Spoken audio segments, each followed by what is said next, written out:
বাল বাল শুধু একটা শব্দ না, বাল হচ্ছে কোটি কোটি মানুষের প্রতিবাদের অস্ত্র। তুমি আমার বাল করতে পারবা? বাল হচ্ছে কোটি কোটি মানুষের হতাশার প্রতিচ্ছবি। বালের একটা জীবন পাইছি। বাল হচ্ছে তাচ্ছিল্যের বাইত প্রকাশ। হা, আসছে আমার বাল। বাল হচ্ছে ধন্যবাদের মাধুর্যতা। বিড়ি আনছো, যাক বাল, জীবনটা বাঁচাইলা। বাল হচ্ছে প্রেরণার মন্ত্র, কিছু হবে না বাল, প্রপোজ গইরা দে। বাল হচ্ছে জেলাসি, বালটা এত নম্বর পায় কেমনে। বাল হচ্ছে নস্টালজিয়ার মশলা, বাল কি দিন স্কুল লাইফে।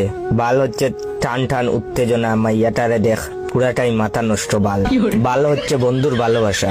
বাল তুমি ফোন ধরো না কেন, কই মুখ ঢুকাইছো? তাছাড়া বালের ফ্যান, বালের লাইট, বালের ফোন, বালের চার্জার, বালের খেলা, বালের খাওয়া, বালের দিন, বালের রাত, বালের কারেন্ট, বালের ফল, বালের টিভি, বালের ল্যাপটপ, বালের নেট, বালের সিম, বালের ওয়াইফাই, বালের কলম, বালের জুতা, বালের ড্রেস, বালের ঠান্ডা, বালের গরম, বালের গান, বালের ভালোবাসা, ইত্যাদি ইত্যাদি। এতেই বোঝা যায় বাল আমাদের নিত্য দিনের অক্সিজেন। আসলে প্রতিটা মানুষই কোনো না কোনো ভাবে বালের মায়াজালে আবদ্ধ। কোন বাল বলে যে বাল শব্দটা খারাপ? বাল হচ্ছে একটা শিল্প, বাল হচ্ছে একটা শুদ্ধ অনুভূতি। কি মিয়া, আমার ভিডিওতে লাইক কমেন্ট আসছে না, কমেন্ট শেয়ার করবা না বাল? যাও শেয়ার করো বাল।